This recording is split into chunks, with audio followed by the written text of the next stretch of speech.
Okay, we're on. Welcome back, guys. You might have got a nice little starting of just me and Jack just sitting here, but either way, welcome back to our Facebook Live series on sugar for the month of August. And this is actually one of the last ones that we're going to be doing with content that we've sort of organised ourselves. We've got a few more things which we'll touch on later that we want to do.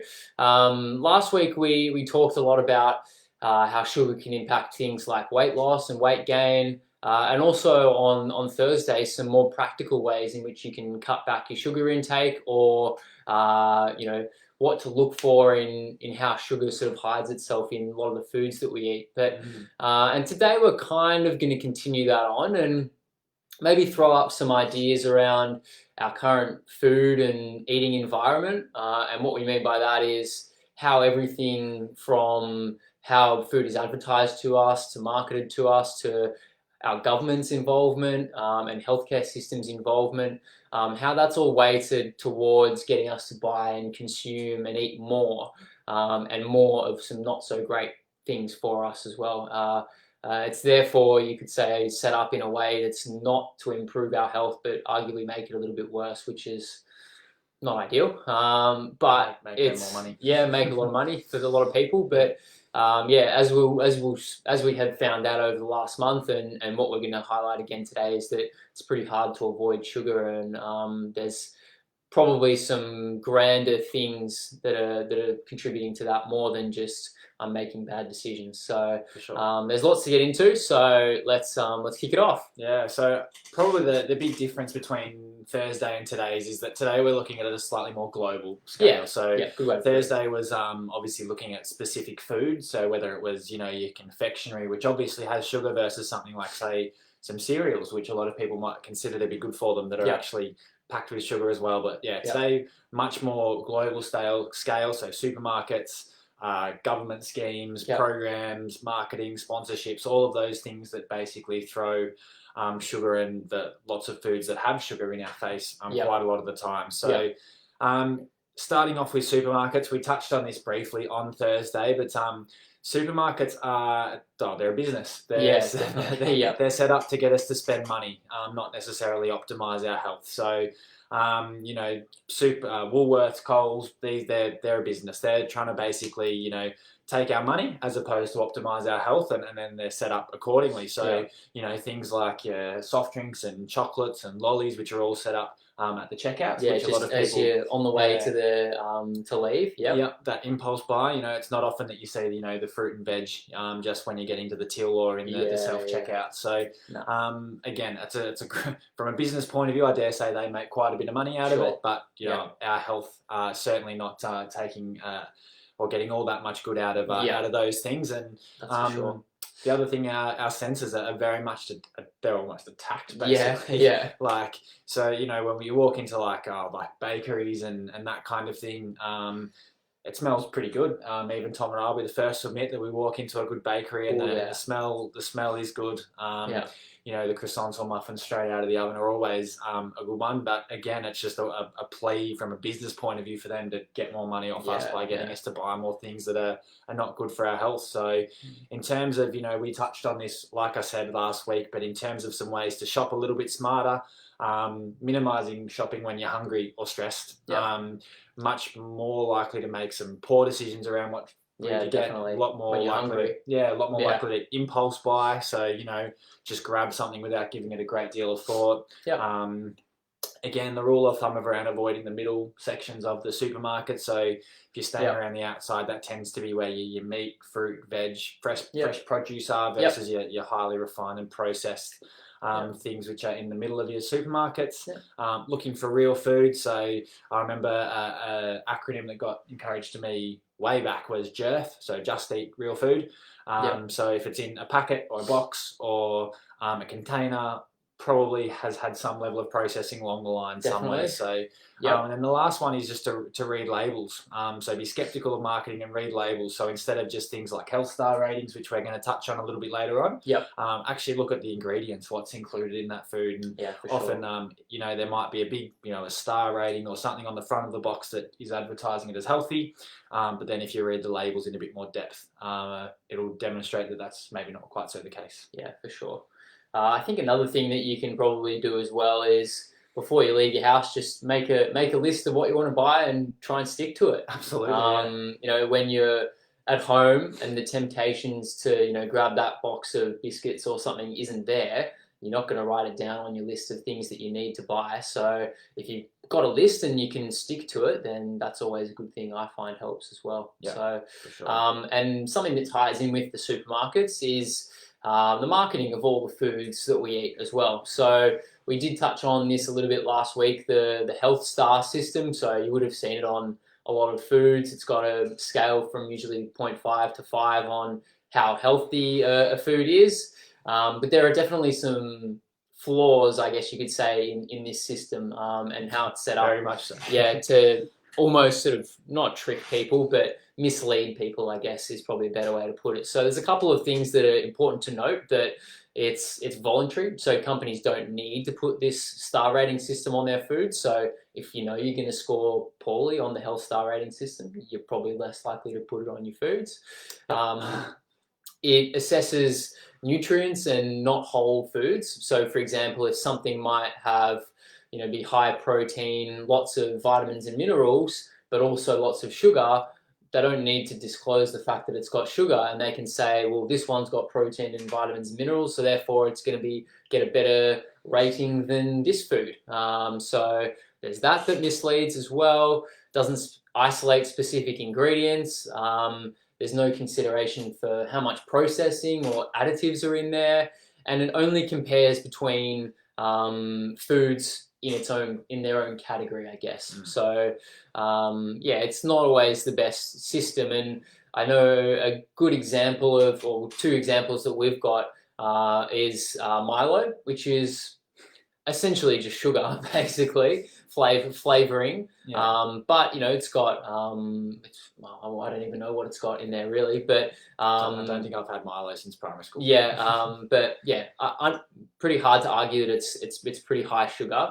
That gets a 4.5 star rating. So I don't know what they compare it to give it that rating, but it must have some kind of, must have lots of sort of minerals or vitamins or something like that in there. And then on the other side of the equation, something that we know to have lots of good healthy fats in it is something like smoked salmon, which can get as low as a 2 on the health star rating system. So I think I stand by that. I don't think anyone would make an argument for Milo cereal or Milo powder to be more beneficial for your health than some salmon. Exactly. So that's why I guess it goes to show that you can't just take the 4.5 and 2 that they get as gold standard gospel. Yeah. So other things to look for on your food, on the packaging, things like high fiber, low GI, which, as I've touched on, can be definitely useful tools to help you decide which foods to eat, but also can be just used as marketing spin as well. Terms like whole grain, which is something that we'll come up on in a second when we touch on the Australian dietary guidelines. You know, whole grains doesn't get as broken down as quickly in your gut or your digestive system, but when it does break down eventually, it's still carbohydrates, which is going to still spike your blood glucose levels and insulin levels. So don't be fooled by that as well. The other side of marketing is the advertising side of things as well. So and in particular, advertising to kids has been a bit of an issue, and arguably still is at the moment. So think cereal company mascots promoting promoting foods. Ronald McDonald, Toucan Sam on the Fruit Loops box, that kind of thing. Advertising to kids during kids' TV shows and advertising food and soft drinks and all those kind of things is again sets up the environment that kids want to sort of go out there and buy these foods as well. In their face. Yeah, exactly right. So just another example of how the environment is set up against people as well. And then as well, the big food companies. So companies like Coca-Cola, Pepsi, Carlton United Brewery, Nestle, Asahi, Mars, Wilma Sugar, and Unilever are all sort of parent companies of other big companies that supply a huge amount of the foods that we eat. And they're all companies that dominate the Australian market. So they're all the ones that I listed are all in the top 25 for the most profitable food companies in Australia. So they definitely have a huge handle on who eats what, even if you don't think that's the case, really. So yeah. So again, looking big picture here, so the Australian government have popped together some time ago now. They keep adapting them a little bit. Yeah, they're always tweaked every now and again. But the Australian dietary guidelines, and again, these are potentially marginally outdated with some things, and they potentially, again, look to point us in a direction that, knowing what we do now might not always be a direction that's as beneficial for our health as what it potentially could be. So the first guideline is to achieve and maintain a healthy weight, be physically active, and choose amounts of nutritious foods and drinks to meet your energy needs. Younger people or children and adolescents should be eating sufficient nutritious foods to grow and develop normally. Be physically active every day, and I suppose growth should be checked. So this is a fairly broad guideline.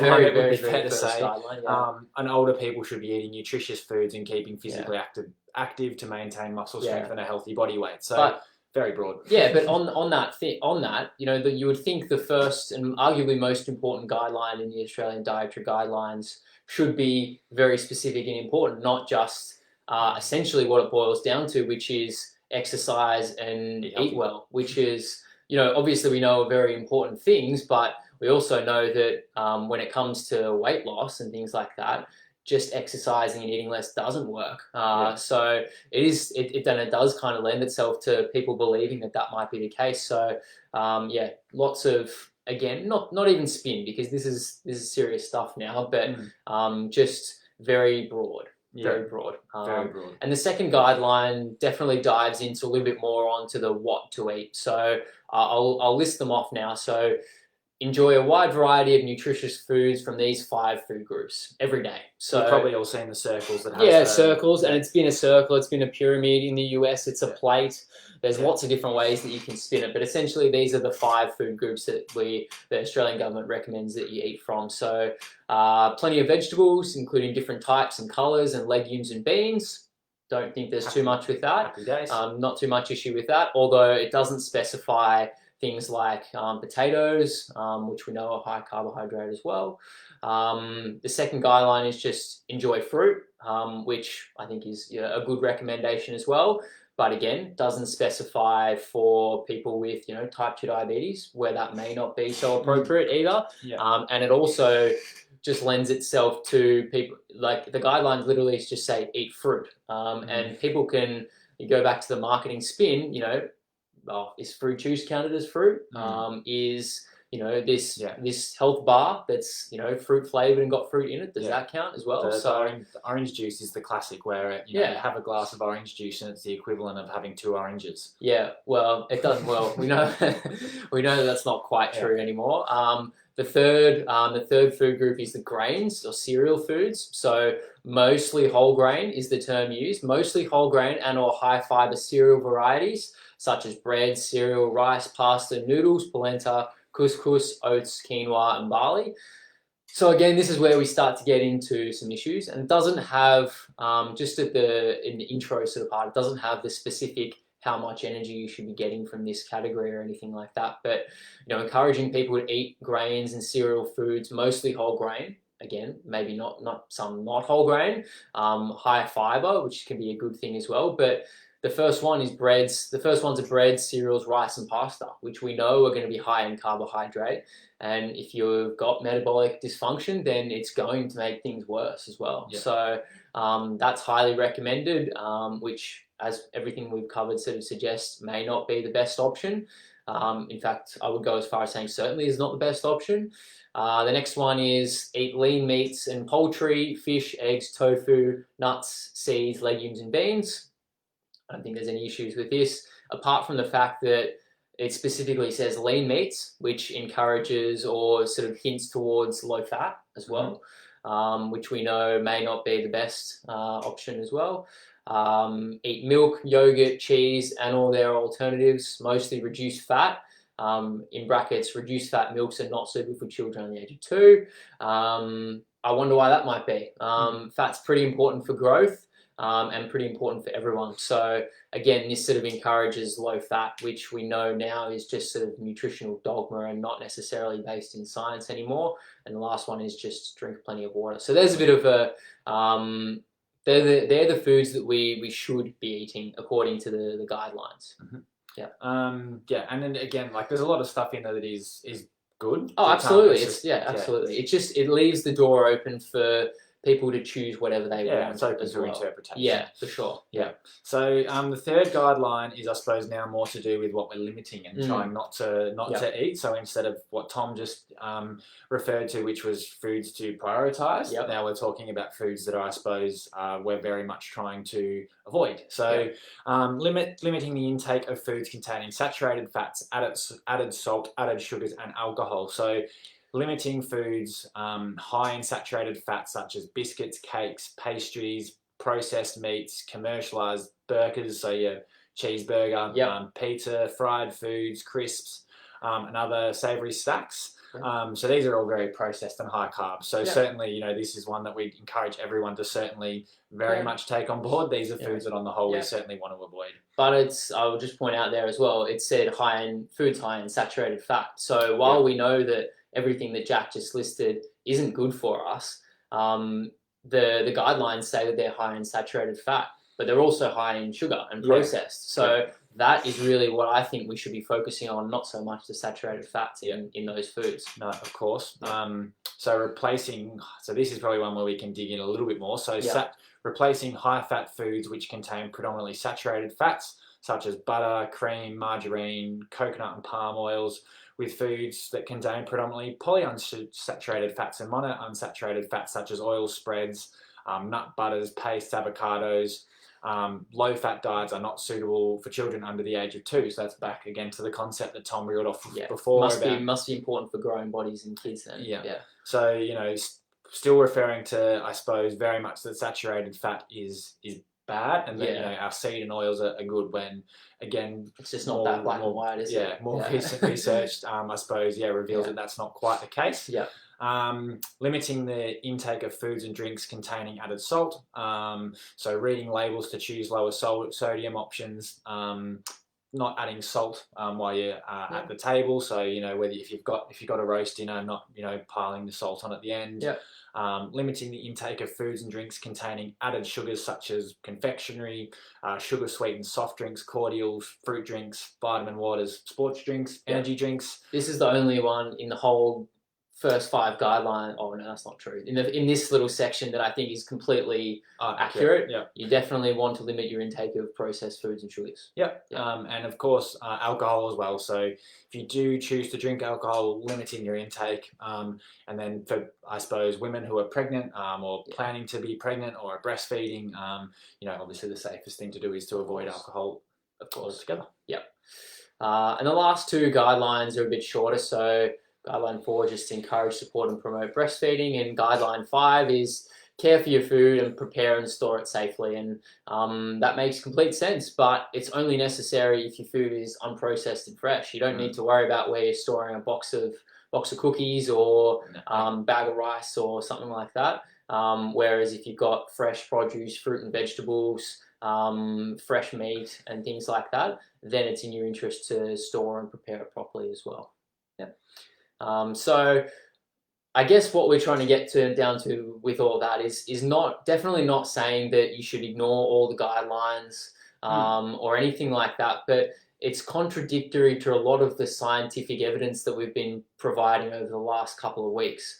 And based on the guidelines have been set up based on years of nutritional dogma, so just what is expected at the moment, and in the past, bad science. If you cast your mind back to when fat was cast out as the villain, and that still persists now, even though we've seen research studies from this year that say saturated fat is neither good or bad for heart disease, type 2 diabetes, or mortality. So, there's a lot of just sort of things that just continue to go on from year to year without much looking into whether they're actually true or not.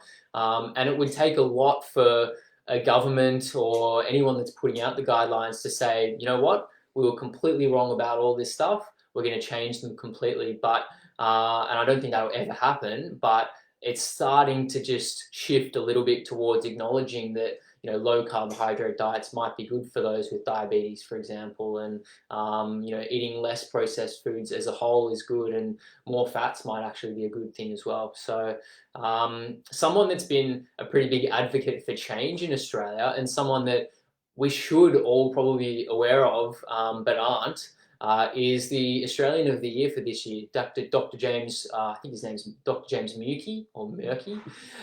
He's become a big advocate for change in Australia and in this sort of space around the guidelines and other areas of health. And we're going to be sharing an article that he wrote earlier in the year, and a video that he's done on sugar and type 2 diabetes later in the week as well. So keep an eye out for those too.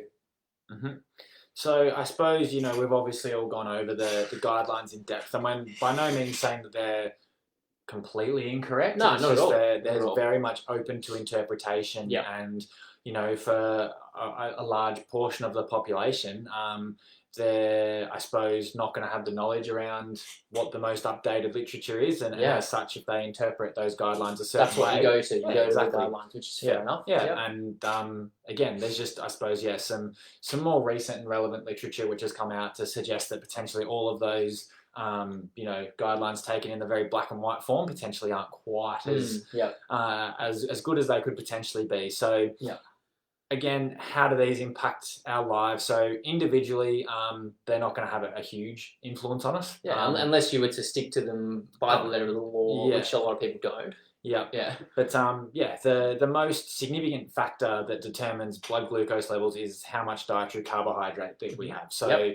refined carbs, starches, and simple sugars are obviously the most obvious example of all of those. So definitely. The official dietary recommendations of most Western countries is for, I suppose, having a low fat diet. And having, as such, a high carbohydrate diet. Whole grains. So that's something that we know, and we've spoken about this in quite a bit of depth over the last few weeks, is that this is something that can exacerbate hypoglycemia, driving your blood glucose levels towards the roof, basically. I wanted to try and politely say up without really being quite brutal. But these dietary guidelines form the basis of menus in like nursing homes and hospitals, and people who are at very high risk of COVID-19 would be situated. People who have pre-existing metabolic syndrome and are obese and have very high risk of a whole heap of metabolic health complications are. So if their menus are being driven by these guidelines, that's obviously not going to be advantageous when these are the people who need to be absolutely prioritizing their nutrition to make sure they're as healthy as they can be. And hospitals are the big one for that as well. Naturally, there's a lot of very vulnerable, at-risk people who are in hospitals. And I'm sure, unfortunately, probably whether it's to see a loved one or someone, we've been through hospitals at some stage. There's cafes, vending machines, fast food restaurants.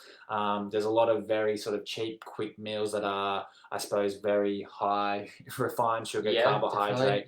They're cheap. And that's, I suppose, the sell in that it's something that's quick. But that's, potentially going to be worse for the people who are in the hospitals, people who are recovering from surgery, and obviously those who are caring for them as well. And even the meals that you get provided if you are, say, you've had surgery and you're having a stay in hospital, the meals that you get are determined by those guidelines. So they're going to be, there's not a limit on how much sugar there is in there, but there is a limit on how much fat is in there. So you're more than likely going to get something processed, or white bread toasted sandwich, and a muffin and a piece of fruit or something like that, which flavored yogurt. Flavored yogurt, all those kind of things. So I think jelly I had once when I had my to be fair, I had my wisdom teeth out, but a few more that's a bit of a few more limitations. Different issue there.